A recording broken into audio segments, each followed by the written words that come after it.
I'm reckoning it was probably 2010, around there, to about 2013. Balladonia is 186 kilometres from Norseman, which is the western end of the air highway, and that was the nearest town, 186 kilometres. And then from there you either went left to Esperance, which was another 200 k's, or right to Kalgoorlie, which was about the same.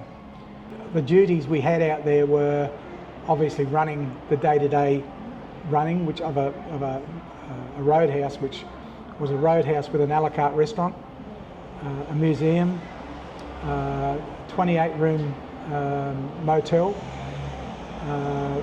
40 dongas, which were short-term overnight sort of accommodation, and a caravan park. We generated our own power, we filtered our own water, and we got rid of our own waste. So it was totally autonomous. So that was the challenges of doing that were pretty big. So you couldn't just say, oh, I've run out of milk, I'm going to go 200 kilometres to go and get 4 litres of milk. So we'd have one delivery come in a week on a truck, and that would have virtually all our supplies that we would order. We had a staff of around, it varied a bit. I think we were up to about 14 at one stage, and then we went down to about 8 in the quiet time of the year. But it was a great experience. It really was a great experience. It's almost like living in an off-grid city, right? Oh, absolutely, yeah. What did you see out there? Like, because obviously, you know, you're the last port of call. You know, did you see cars like looking like something out of a Mad Max? Yes, I was also going to say like Griswold's, you know, family holiday. Look, where there is a couple that come to mind. One in particular was a truck that turned up one night. It was a semi, just an ordinary semi, and he had an Atlas Compo compressor running on the back of it, and it was running, just compressor on the back, and it turned out he had no air brakes, so he was using the compressor on the back to keep his air brakes pumped up. But he also had a caravan on the back of a semi being towed. Oh. And the rest of the van was covered in all sorts of, there was a backhoe and a container and all sorts of weird things on this truck. And he was only travelling at night. I'm not sure why, but you know. Don't ask questions. No. But one of the things we used to do out there, we had an ambulance out there as well. So I was basically the local ambulance driver, and we also had the Royal Flying Doctor Service first aid kit, which is a massive box or first aid kit which has got about 7 levels in it. So if anybody turned up with illness, we could treat them. And one that comes to mind in particular was a truck driver turned up one time. They were doing 2 up, which means they have 2 drivers. Yep. So they drive non-stop from Sydney to Perth. Anyway, one of the drivers had this chronic case of diarrhoea, and they booked a donga for the night to see if he'd settle. The other driver took off and left him. Oh wow! Pick him up on the way back. Yeah. And good this mate. Guy came in. Yeah, this guy. Well, he had to. He had to get the job done. Yeah. So this guy came in the next morning and said, "Oh, my crook as you know, he looks really bad. I think it's food poison."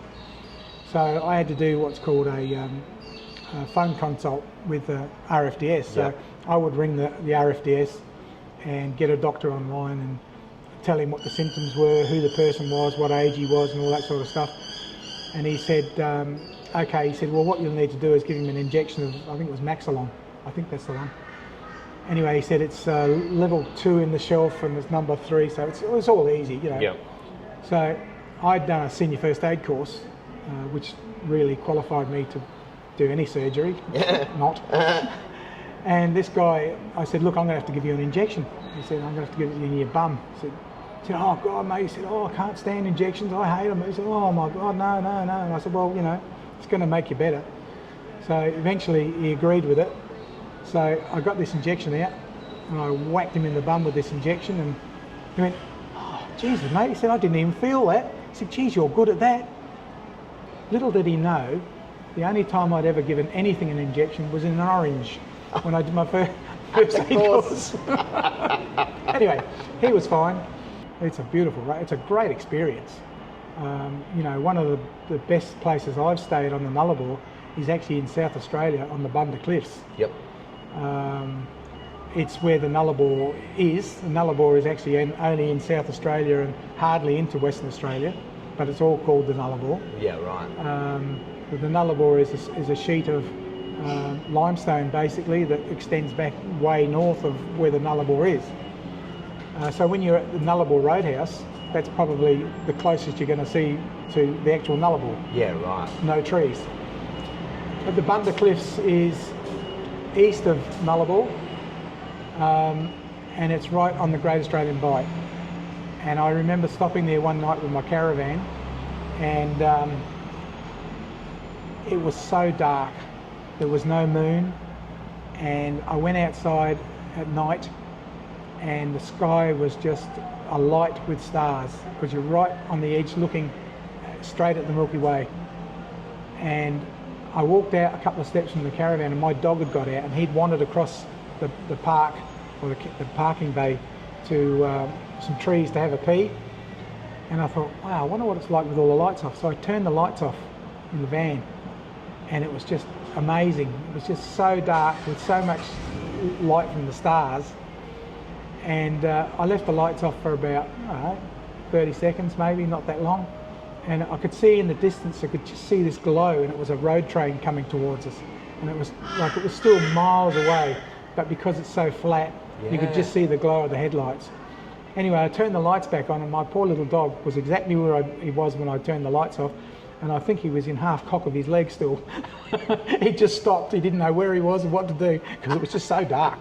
I don't think I'd ever been in anywhere so dark in my life. That's amazing. It was incredible. Yeah. Have you seen the Min Mins, or do you know anything about it? No, I've never seen the Min Mins. Do you know anything about that? Yeah, well, it's about craft flying around. Yeah, nah. Yeah, I think there's a lot of people have too much of the whoopee weed maybe out there. The Nullabor's great. It's a fantastic place to take your time over. You know, people come in and drive. Oh, I drove to Perth in a day or 2 days. You know, well, you can do it, but there's a lot of stuff. There is one place that was our favourite, which is worth a stopover, and it might not fit in with what you're doing, but it's called Fraser's Range, and it's between Balladonia and Norseman. I can't exactly remember. I think it's about 100 k's out of Norseman, so it's kind of a funny spot, but keep an eye open for it, because if it's still there, it was like a green oasis. They had so much water from their bores that they didn't even have gutters on the buildings, because they just got such a good bore. Yeah. And it was green grass, so we'd go there for our green fix. Yeah, so great trip. You'll have a ball, but take your time if you can. Awesome. Thanks, mate. No worries.